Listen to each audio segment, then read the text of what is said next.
Salut tout le monde, bienvenue sur Groovy AI, cet outil d'IA qui humanise le contenu IA et trompe les détecteurs d'IA, non? Bon, pour commencer, on clique simplement sur Démarrer gratuitement, d'accord? On peut débuter avec Google et voilà, on est déjà dans l'outil. Vous voyez? Il donne même une intro et tout. Voyons si... Ah, pas de bouton passer, dommage. Bref, leurs outils, on a ici l'humanisateur d'IA. Ça marche comme tous les humanisateurs. On colle le texte. On choisit le mode, qualité ou rapidité. On a 300 mots gratuits. On clique sur humaniser et ça rend le texte indétectable pour les autres IA. On a oh là là, le tutoriel.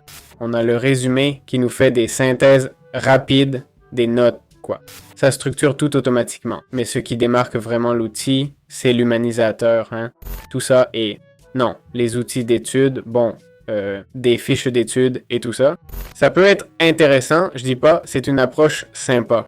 Au final, ces outils, ces humanisateurs d'IA, on les veut pour deux raisons. Un, les gens croient qu'avec ça, Google ne verra plus que le contenu de ton blog WordPress. Tu crois que Google ne détecte plus que c'est écrit par l'IA? C'est possible qu'il ne le détecte pas. Quoique, bon, j'éviterai de défier le meilleur navigateur du monde, celui qui contrôle tout Internet. C'est comme affronter le boss final, non? Ça pourrait marcher un temps, mais pas sur le long terme. Google accepte l'IA si le contenu est unique, travaillé et vient d'un expert, etc. Bref, il faut de l'autorité. Mais je ne veux pas m'attarder là-dessus. Ensuite, il y a l'autre catégorie, les étudiants. Je pense que Groovy AI est plus orienté vers ce public-là. Avant les avis, voyons les tarifs, combien ça coûte. Je dis toujours max 20 € par mois et enfin un outil d'IA répond à ça. 7 € par mois, promesse de passer les détecteurs. Bizarre, les lettres sont mal écrites. 10 € par mois, 30 000 mots et mots illimités, c'est ce qu'on veut. 20 € par mois, ok? 2500 mots max par entrée, mode simple, standard, amélioré, etc.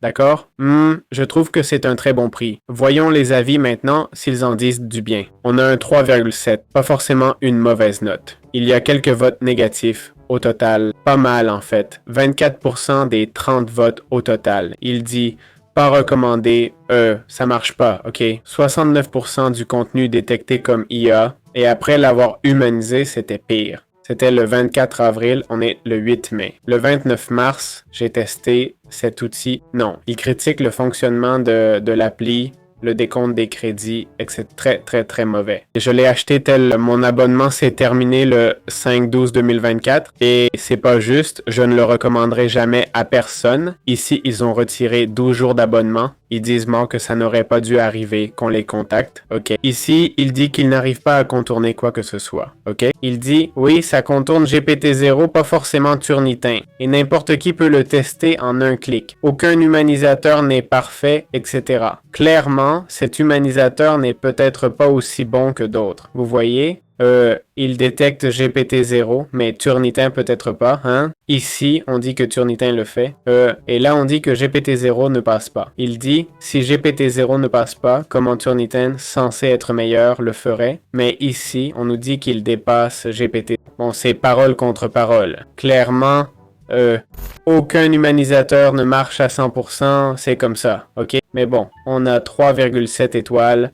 60% d'avis positifs. Je crois que les gens s'impatientent trop vite, non? Et ils laissent un avis négatif pour un rien, je comprends. Je pense que ça peut être un bon outil, hein? Pas forcément le meilleur, ok? Mais vu le prix et la qualité, ça peut être pas mal. Ça n'a vraiment pas l'air mauvais, franchement. En plus, personne ne se plaint de surfacturation ou de dysfonctionnement, comme pour d'autres outils. Donc ça a l'air plutôt bien, honnêtement.